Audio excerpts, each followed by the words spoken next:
Bom dia a todos, graça e paz. Eu estou aqui, irmãos, para nós falarmos um pouquinho sobre o estudo bíblico do nosso pequeno grupo de 208, que foi de 22 a 26 de janeiro, e o 209, que foi de 29 de janeiro a 2 de fevereiro, ou seja, até semana passada. E esse segundo estudo fala sobre a salvação, né? Nós estamos estudando doutrinas bíblicas, estudamos primeiro sobre pecado e agora sobre salvação. E eu considero essa doutrina a mais importante de todas. Por isso que eu gostaria que os irmãos realmente prestassem atenção e assistissem esse vídeo até o final. Porque se nós não entendermos como que Deus nos salva, como que Deus nos dá a vida eterna, nós vamos frequentar uma igreja sem utilidade nenhuma, né? Nós vamos ter uma vida inútil, tanto a nossa vida secular como a nossa vida cristã, ela passa a ser uma vida inútil, né? Porque tudo se baseia, a vinda de Jesus, a palavra de Deus, a Bíblia, tudo se baseia na situação, na questão de Deus se manifestar a nós para que possamos ter a vida eterna e sermos salvos e morarmos eternamente com Deus no céu. Então, alguns pontos que precisamos destacar. Inclusive, se alguém assistir esse vídeo e ainda te ficar com dúvidas, conversa comigo, vamos marcar um encontro, vamos conversar, vamos estudar juntos para que você também possa ter essa certeza da vida eterna. A primeira questão que foi abordada é que a salvação vem pela graça de Deus, tá? Então, lá em Efésios, no capítulo 2, de versículos 8 e 9, diz que nós somos salvos pela graça. E isso vem de Deus. Não é feito pelas obras. E vem de Deus para que nenhum homem se glorie, ou para que nenhum homem faça alguma coisa e possa dizer para Deus: eu quero ser salvo, ou eu posso ser salvo porque eu fiz isso, porque eu fiz aquilo. E a palavra de Deus deixa isso muito claro, que não é desta maneira. E até hoje nós vemos muitas pessoas tentando chegar até Deus e serem salvos por méritos próprios, fazendo alguma coisa ou sendo alguma coisa.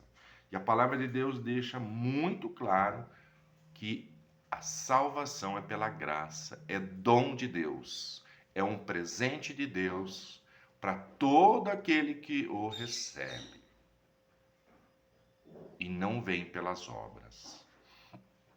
O segundo ponto, então, quando nós entendemos que esse é um presente que eu preciso receber de Deus, é que quando eu recebo, ou para que eu possa receber a salvação, possa ter a vida eterna, é preciso que aconteça, que tenha arrependimento, né?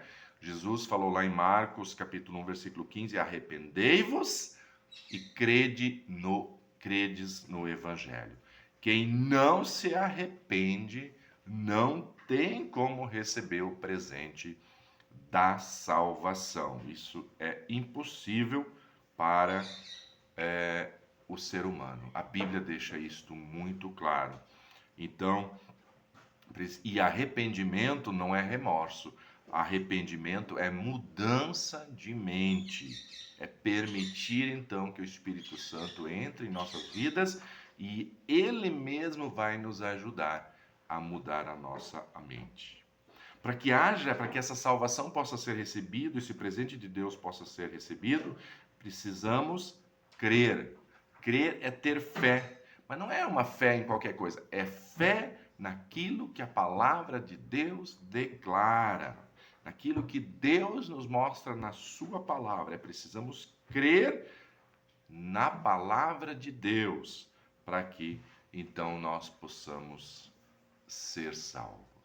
Então, quando nós nos arrependemos e cremos e recebemos o presente da salvação, vão acontecer mudanças em nossas vidas que realmente nós vamos identificar, as pessoas vão identificar que agora somos novas criaturas.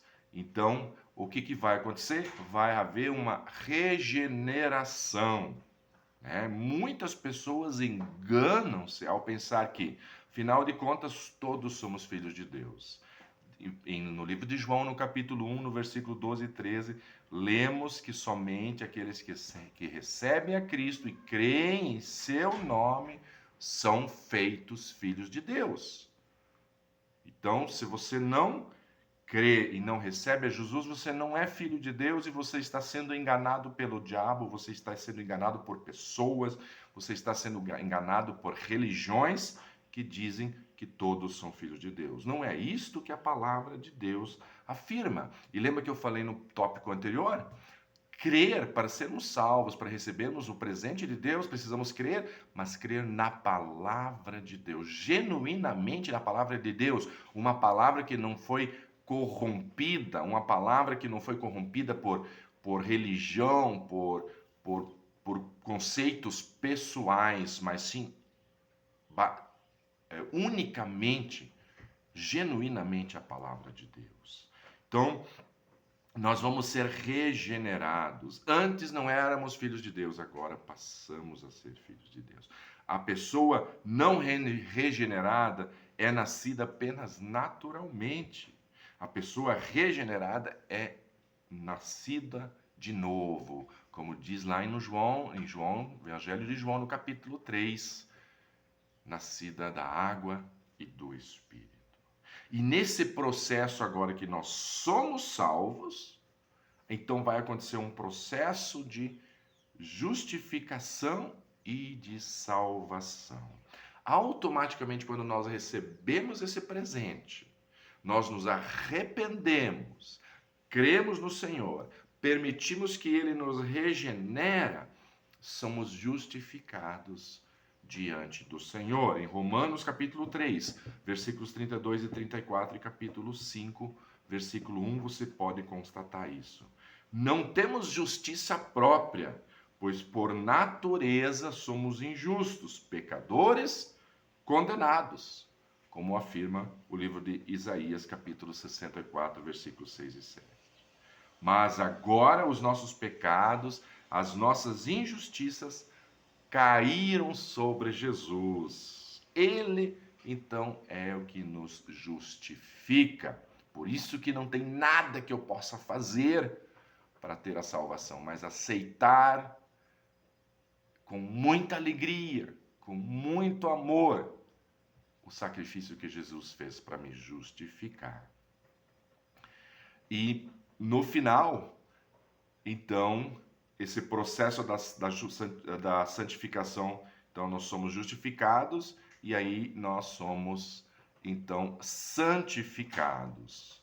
Nós podemos ter certeza da nossa salvação, não apenas supor, sentir, esperar, mas ter certeza de fato.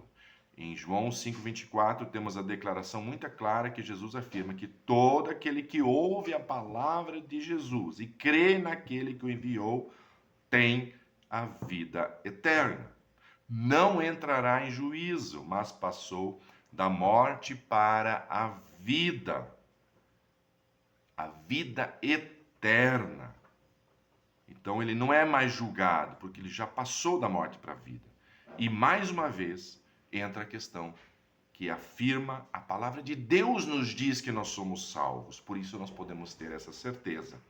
E o próprio Espírito Santo de Deus que mora dentro de nós vai nos testificar a nós de que podemos ter uma vida tranquila e em paz com o nosso Criador, porque Ele nos salvou, Ele nos justificou e Ele está nos santificando.